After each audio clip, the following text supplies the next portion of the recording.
पानी के संकट को हल करने के लिए एक बहुत ही अच्छा मैसेज पश्चिम बंगाल के उत्तर दिनाजपुर से सुजीत जी ने मुझे भेजा है। सुजीत जी ने लिखा है कि प्रकृति ने जल के रूप में हमें एक सामूहिक उपहार दिया है, इसलिए इसे बचाने की जिम्मेदारी भी सामूहिक है। ये बात सही है। जैसे सामूहिक उपहार है, वैसे ही सामूहिक उत्तरदायित्व भी है। सुजीत जी की बात बिल्कुल सही है। नदी, तालाब, झील, वर्षा या जमीन का पानी, ये सब हर किसी के लिए है। साथियों, एक समय था जब गांव में कुएं, पोखर, इनकी देखभाल सब मिलकर करते थे। अब ऐसा ही एक प्रयास तमिलनाडु के तिरुवन्नामलाई में हो रहा है। यहाँ स्थानीय लोगों ने अपने कुओं को संरक्षित करने के लिए अभियान चलाया हुआ है। ये लोग अपने इलाके में वर्षों से बंद पड़े सार्वजनिक कुओं को फिर से जीवित कर रहे हैं। मध्य प्रदेश के अगरोदा गांव की बबीता राजपूत जी भी जो कर रही है, उससे आप सभी को प्रेरणा मिलेगी। बबीता जी का गांव बुंदेलखंड में है। उनके गांव के पास कभी एक बहुत बड़ी झील थी जो सूख गई थी। उन्होंने गांव की ही दूसरी महिलाओं को साथ लिया और झील तक पानी ले जाने के लिए एक नहर बना दी। इस नहर से बारिश का पानी सीधे झील में जाने लगा। अब ये झील पानी से भरी रहती है। साथियों, उत्तराखंड के बागेश्वर में रहने वाले जगदीश कुनियाल जी का काम भी बहुत कुछ सिखाता है। जगदीश जी का गांव और आसपास का क्षेत्र पानी की जरूरतों के लिए एक प्राकृतिक स्रोत पर निर्भर था, लेकिन कई साल पहले ये स्रोत सूख गया। इससे पूरे इलाके में पानी का संकट गहराता चला गया। जगदीश जी ने इस संकट का हल वृक्षारोपण से करने की ठानी। उन्हें पूरे इलाके में गांव के लोगों के साथ मिलकर हजारों पेड़ लगाए और आज उनके इलाके का सूख चुका वो जल स्रोत फिर से भर गया है। साथियों, पानी को लेकर हमें इसी तरह अपनी सामूहिक जिम्मेदारियों को समझना होगा। भारत के ज्यादातर हिस्सों में मई जून में बारिश शुरू होती है।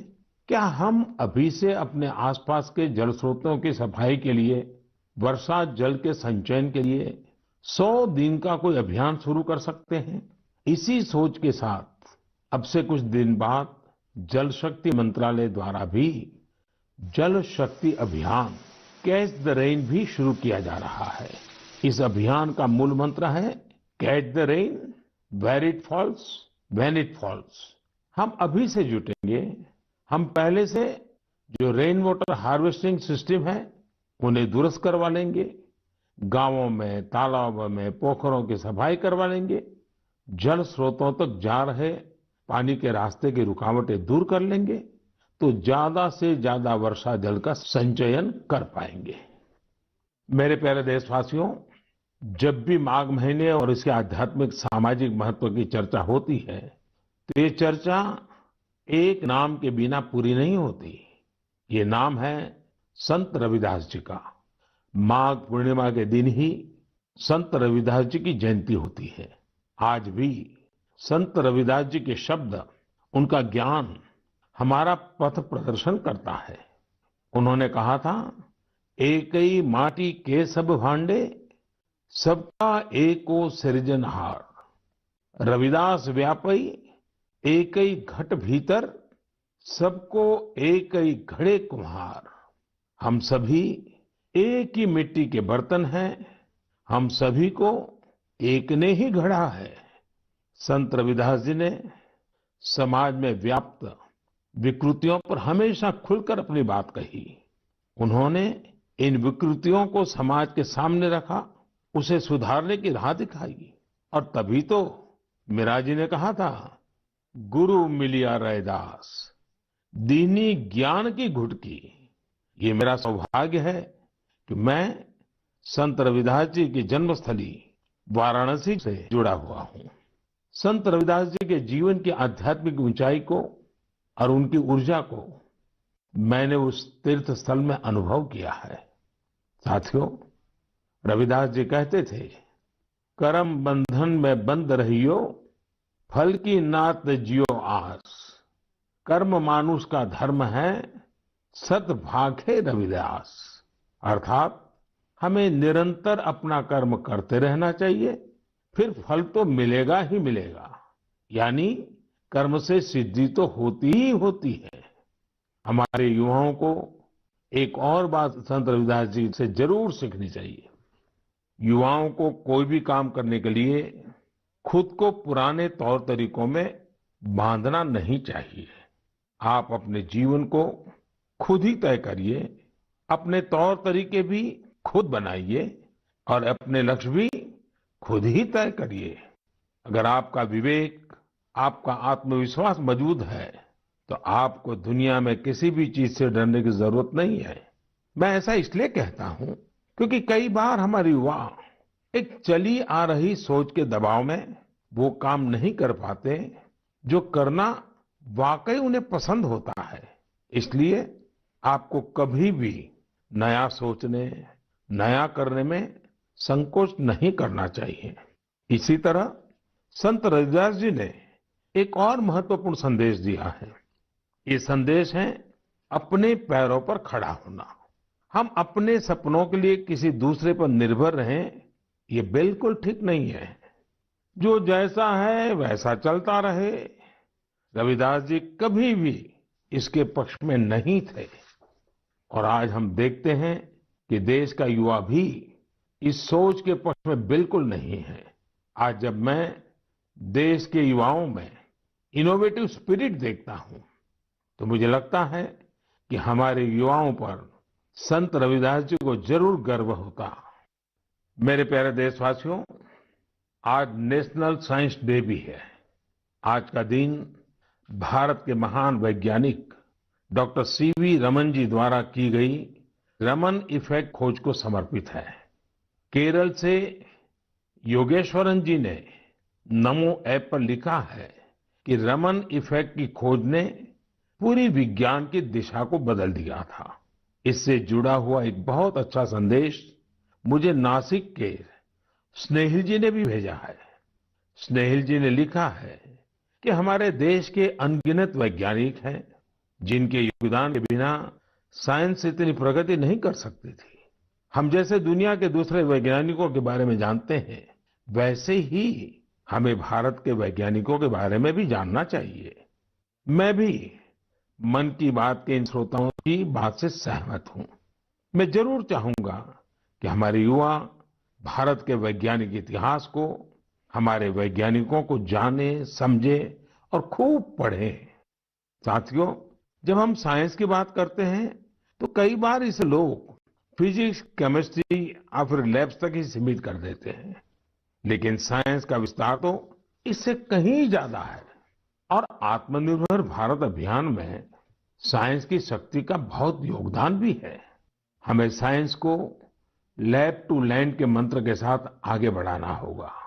उदाहरण के तौर पर हैदराबाद के चिंतला वेंकट रेड्डी जी हैं। रेड्डी जी के एक डॉक्टर मित्र ने उन्हें एक बार विटामिन डी की कमी से होने वाली बीमारियां और उसके खतरों के बारे में बताया। रेड्डी जी किसान हैं। उन्होंने सोचा कि वो इस समस्या के समाधान के लिए क्या कर सकते हैं। इसके बाद उन्होंने मेहनत की और गेहूं, चावल की ऐसी प्रजातियों को विकसित की जो खास तौर पर विटामिन डी से युक्त है। इसी महीने उन्हें world intellectual property organisation Geneva से पेटेंट भी मिली है। ये हमारी सरकार का सौभाग्य है कि वेंकट रेड्डी जी को पिछले साल पद्मश्री से भी सम्मानित किया था। ऐसे ही बहुत इनोवेटिव तरीके से लद्दाख के उर्गेन फुत्सौग भी काम कर रहे हैं। उर्गेन जी इतनी ऊंचाई पर ऑर्गेनिक तरीके से खेती करके करीब 20 फसलें उगा रहे हैं, वो भी साइक्लिक तरीके से। यानी वो एक फसल के वेस्ट को दूसरी फसल में खाद के तौर पर इस्तेमाल कर लेते हैं। है ना कमाल की बात। इसी तरह गुजरात के पाटन जिले में कामराज भाई चौधरी ने घर में ही सहजन के अच्छे बीज विकसित किए हैं। सहजन को कुछ लोग सरगवा बोलते हैं, इसे मोरिंगा या ड्रमस्टिक भी कहा जाता है। अच्छे बीजों की मदद से जो सहजन पैदा होता है उसकी क्वालिटी भी अच्छी होती है। अपनी उपज को वो अब तमिलनाडु और पश्चिम बंगाल भेजकर अपनी आय भी बढ़ा रहे हैं। साथियों, आजकल चिया सीड्स का नाम आप लोग बहुत सुनते होंगे। हेल्थ अवेयरनेस से जुड़े लोग इसे काफी महत्व देते हैं और दुनिया में इसकी बड़ी मांग भी है। भारत में इसे ज्यादातर बाहर से मंगाते हैं, लेकिन अब चिया सीड्स में आत्मनिर्भरता का बीड़ा भी लोग उठा रहे हैं। ऐसे ही यूपी के बाराबंकी में हरिश्चंद्र जी ने चिया सीड्स की खेती शुरू की है। चिया सीड्स की खेती उनकी आय भी बढ़ाएगी और आत्मनिर्भर भारत अभियान में मदद भी करेगी। साथियों, एग्रीकल्चर वेस्ट से वेल्थ क्रिएट करने के भी कई प्रयोग देश भर में सफलतापूर्वक चल रहे हैं। जैसे मदुरई के मुरुगेसन जी ने केले के वेस्ट से रस्सी बनाने की एक मशीन बनाई है। मुरुगेसन जी के इस इनोवेशन से पर्यावरण और गंदगी का भी समाधान होगा और किसानों के लिए अतिरिक्त आय का रास्ता भी बनेगा। साथियों, मन की बात के श्रोताओं को इतने सारे लोगों के बारे में बताने का मेरा मकसद यही है कि हम सभी इनसे प्रेरणा लें। जब देश का हर नागरिक अपने जीवन में विज्ञान का विस्तार करेगा, हर क्षेत्र में करेगा, तो प्रगति के रास्ते भी खुलेंगे और देश आत्मनिर्भर भी बनेगा। और मुझे विश्वास है ये देश का हर नागरिक कर सकता है। मेरे प्यारे साथियों, कोलकाता के रंजन जी ने अपने पत्र में बहुत ही दिलचस्प और बुनियादी सवाल पूछा है और साथ ही बेहतरीन तरीके से उसका जवाब भी देने की कोशिश की है। वे लिखते हैं कि जब हम आत्मनिर्भर होने की बात करते हैं तो इसका हमारे लिए क्या अर्थ होता है। इसी सवाल के जवाब में उन्होंने खुद ही आगे लिखा है कि आत्मनिर्भर भारत अभियान केवल एक गवर्नमेंट पॉलिसी नहीं है, बल्कि एक नेशनल स्पिरिट है।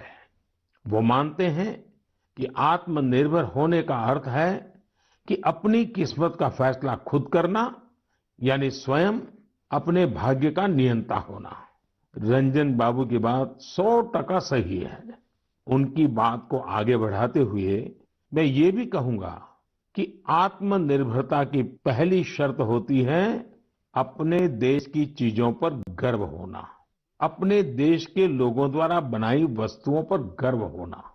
जब प्रत्येक देशवासी गर्व करता है, प्रत्येक देशवासी जुड़ता है, तो आत्मनिर्भर भारत सिर्फ एक आर्थिक अभियान न रहकर एक नेशनल स्पिरिट बन जाता है। जब आसमान में हम अपने देश में बने फाइटर प्लेन तेजस को कलाबाजियां खाते देखते हैं, जब भारत में बने टैंक, भारत में बनी मिसाइलें हमारा गौरव बढ़ाते हैं, जब समृद्ध देशों में हम मेट्रो ट्रेन के मेड इन इंडिया कोचेस देखते हैं, जब दर्जनों देशों तक made in India corona vaccine को पहुंचते ही देखते हैं, तो हमारा माथा और ऊंचा हो जाता है। और ऐसा ही नहीं है कि बड़ी बड़ी चीजें ही भारत को आत्मनिर्भर बनाएगी। भारत में बने कपड़े, भारत के टैलेंटेड कारीगरों द्वारा बनाया गया हैंडीक्राफ्ट का सामान, भारत के इलेक्ट्रॉनिक उपकरण, भारत के मोबाइल, हर क्षेत्र में हमें इस गौरव को बढ़ाना होगा। जब हम इसी सोच के साथ आगे बढ़ेंगे, तभी सही मायने में आत्मनिर्भर बन पाएंगे। और साथियों, मुझे खुशी है कि आत्मनिर्भर भारत का ये मंत्र देश के गांव-गांव में पहुंच रहा है। बिहार के बेतिया में यही हुआ है, जिसके बारे में मुझे मीडिया में पढ़ने को मिला। बेतिया के रहने वाले प्रमोद जी दिल्ली में एक टेक्नीशियन के रूप में एलईडी बल्ब बनाने वाली फैक्ट्री में काम करते थे। उन्होंने इस फैक्ट्री में कार्य करने के दौरान पूरी प्रक्रिया को बहुत बारीकी से समझा, लेकिन कोरोना के दौरान प्रमोद जी को अपने घर वापस लौटना पड़ा। आप जानते हैं लौटने के बाद प्रमोद जी ने क्या किया? उन्होंने खुद एलईडी बल्ब बनाने की एक छोटी सी यूनिट ही शुरू कर दी। उन्होंने अपने क्षेत्र के कुछ युवाओं को साथ लिया और कुछ ही महीनों में फैक्ट्री वर्कर से लेकर फैक्ट्री ओनर बनने तक का सफर पूरा कर दिया, वह भी अपने ही घर में रहते हुए। एक और उदाहरण है यूपी के गढ़मुक्तेश्वर का। गढ़मुक्तेश्वर से श्रीमान संतोष जी ने लिखा है कि कैसे श्रीमान संतोष जी ने लिखा है कि कैसे कोरोना काल में उन्होंने आपदा को अवसर में बदला। संतोष जी के पुरखे शानदार कारीगर थे, चटाई बनाने का काम करते थे। कोरोना के समय जब बाकी काम रुके तो इन लोगों ने बड़ी ऊर्जा और उत्साह के साथ चटाई बनाना शुरू किया। जल्द ही उन्हें न केवल उत्तर प्रदेश बल्कि दूसरे राज्यों से भी चटाई के ऑर्डर मिलने शुरू हो गए। संतोष जी ने यह भी बताया है, इससे इस क्षेत्र की सैकड़ों साल पुरानी खूबसूरत कला को भी एक नई ताकत मिली है। साथियों, देश भर में ऐसे कई उदाहरण हैं जहां लोग आत्मनिर्भर भारत अभियान में इसी तरह अपना योगदान दे रहे हैं। आज यह एक भाव बन चुका है जो आम जनों के दिलों में प्रवाहित हो रहा है। मेरे प्यारे देशवासियों, मैंने नमो ऐप पर गुड़गांव निवासी मयूर की एक इंटरेस्टिंग पोस्ट देखी। वे पैशनेट बर्ड वॉचर और नेचर लवर है। मयूर जी ने लिखा है कि मैं तो हरियाणा में रहता हूं, लेकिन मैं चाहता हूं कि आप असम के लोगों और विशेष रूप से काजीरंगा के लोगों की चर्चा करें। मुझे लगा कि मयूर जी राइनोज के बारे में बात करेंगे, जिन्हें वहां का गौरव कहा जाता है। लेकिन मयूर जी ने काजीरंगा में वाटरफॉल्स की संख्या में हुई बढ़ोतरी को लेकर असम के लोगों की सराहना के लिए कहा है। मैं ढूंढ रहा था कि हम वाटरफॉल्स को साधारण शब्दों में क्या कह सकते हैं, तो एक शब्द मिला, जल पक्षी। ऐसे पक्षी जिनका बसेरा पेड़ों पर नहीं पानी पर होता है, जैसे बतख वगैरह। Kaziranga national park and tiger reserve authority कुछ समय से एनुअल वाटरफॉल सेंसस करती आ रही है। इस सेंसस से जल पक्षियों की संख्या का पता चलता है और उनके पसंदीदा हैबिटेट की जानकारी मिलती है। अभी 2-3 सप्ताह पहले ही सर्वे फिर हुआ है। आपको भी ये जानकर खुशी होगी कि इस बार जल पक्षियों की संख्या पिछले वर्ष की तुलना में करीब 175% ज्यादा आई है। इस सेंसस के दौरान काजीरंगा नेशनल पार्क में बर्ड्स की कुल 112 स्पीशीज को देखा गया है। इनमें से 58 स्पीशीज यूरोप, सेंट्रल एशिया और ईस्ट एशिया सहित दुनिया के विभिन्न हिस्सों से आए विंटर माइग्रेंट्स है। इसका सबसे महत्वपूर्ण कारण यह है कि यहाँ बेहतर वाटर कंजर्वेशन होने के साथ ह्यूमन इंटरफियरेंस बहुत कम है। वैसे कुछ मामलों में पॉजिटिव ह्यूमन इंटरफियरेंस भी बहुत महत्वपूर्ण होता है। असम के श्री जादव पायेंग को ही देख लीजिए। आप में से कुछ लोग उनके बारे में जरूर जानते होंगे। अपने कार्यों के लिए उन्हें पद्म सम्मान मिला है। श्री जादव पायेंग वो शख्स हैं जिन्होंने असम में मजुली आइलैंड में करीब 300 हेक्टेयर प्लांटेशन में अपना सक्रिय योगदान दिया है। वे वन संरक्षण के लिए काम करते रहे हैं और लोगों को प्लांटेशन एवं बायोडायवर्सिटी के कंजर्वेशन को लेकर प्रेरित करने में भी जुटे हुए हैं। साथियों, असम में हमारे मंदिर भी प्रकृति के संरक्षण में अपनी अलग ही भूमिका निभा रहे हैं। यदि आप हमारे मंदिरों को देखेंगे तो पाएंगे कि हर मंदिर के पास तालाब होता है। हजो स्थित हयाग्रीव मधेब मंदिर, सोनितपुर के नागशंकर मंदिर और गुवाहाटी में स्थित उग्रतारा टेम्पल के पास इस प्रकार के कई तालाब हैं। इनका उपयोग विलुप्त होते कछुओं की प्रजातियों को बचाने के लिए किया जा रहा है। असम में कछुओं की सबसे अधिक प्रजातियां पाई जाती हैं। मंदिरों के ये तालाब कछुओं के संरक्षण, प्रजनन और उनके बारे में प्रशिक्षण के लिए एक बेहतरीन स्थल बन सकते हैं। मेरे प्यारे देशवासियों, कुछ लोग समझते हैं कि इनोवेशन करने के लिए आपका साइंटिस्ट होना जरूरी है। कुछ सोचते हैं कि दूसरों को कुछ सिखाने के लिए आपका टीचर होना जरूरी है। इस सोच को चुनौती देने वाले व्यक्ति हमेशा सराहनीय होते हैं। अब जैसे क्या कोई किसी को सोल्जर बनने के लिए प्रशिक्षित करता है, तो क्या उसको सैनिक होना जरूरी है? आप सोच रहे होंगे कि हाँ, जरूरी है। लेकिन यहाँ थोड़ा सा ट्विस्ट है। माय गॉव पर कमलकांत जी ने मीडिया की एक रिपोर्ट साझा की है जो कुछ अलग बात कहती है। ओडिशा में अराखुड़ा में एक सज्जन है, नायक सर। वैसे तो इनका नाम सिलू नायक है, पर सब उन्हें नायक सर ही बुलाते हैं। दरअसल वे मैन ऑन अ मिशन है। वह उन युवाओं को मुफ्त में प्रशिक्षित करते हैं जो सेना में शामिल होना चाहते हैं। नायक सर के ऑर्गेनाइजेशन का नाम महागुरु बटालियन है। इसमें फिजिकल फिटनेस से लेकर इंटरव्यूज तक और राइटिंग से लेकर ट्रेनिंग तक, इन सभी पहलुओं के बारे में बताया जाता है।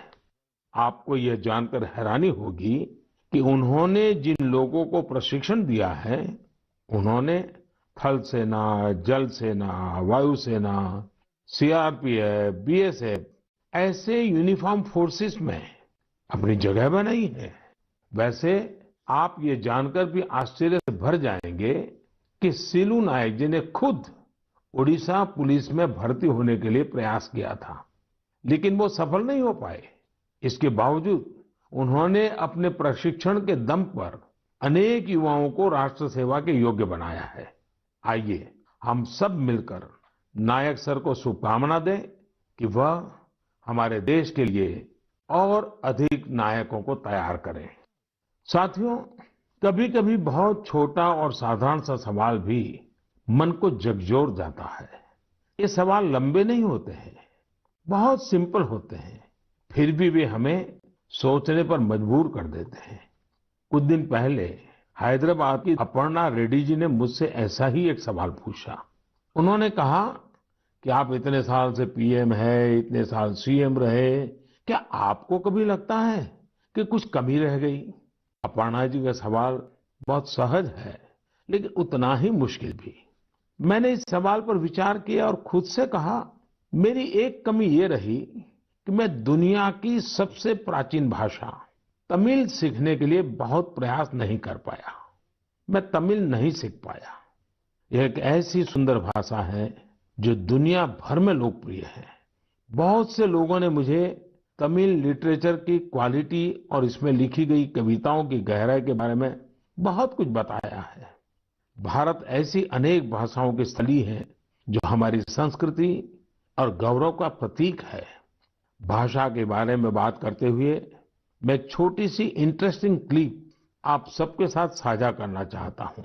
भवतां सर्वेषां हार्दं हार्दं स्वागतम् अस्ति। एकता मूर्त्याः दक्षिणतः सातपुला पर्वतमाला अस्ति। एकता मूर्त्याः वामतः विन्ध्याचल पर्वतमाला अस्ति। एकता मूर्त्याः नर्मदा नदीस्य उपरि भागे वर्तते। अहम् एकता मूर्त्याः कार्यकर्ता अस्ति। सरदार वल्लभभाई पटेलः लोह पुरुषः इति उच्यते। दरअसल अभी जो आप सुन रहे थे वो स्टैच्यू ऑफ यूनिटी पर एक गाइड संस्कृत में लोगों को सरदार पटेल की दुनिया की सबसे ऊंची प्रतिमा के बारे में बता रही है। आपको जानकर खुशी होगी कि केवड़िया में 15 से ज्यादा गाइड धारा प्रवाह संस्कृत में लोगों को गाइड करते हैं। अब मैं आपको एक और आवाज सुनवाता हूँ। कन्निकम प्रक्षेपकाय कान्हा ब्रह्मचारी कन्नुकम प्रक्षिप्तवान तदा शास्त्रा संस्कृत महाविद्यालय से दलनायकः अखिलेश पांडेयः तीव्रगत्या कर्मफलेन कन्नुकम पालितम् तदा आकाशमार्गेण उड्डयन् कन्नुकम सीमारेखातः बहिर्गतवतः खण्डधावनः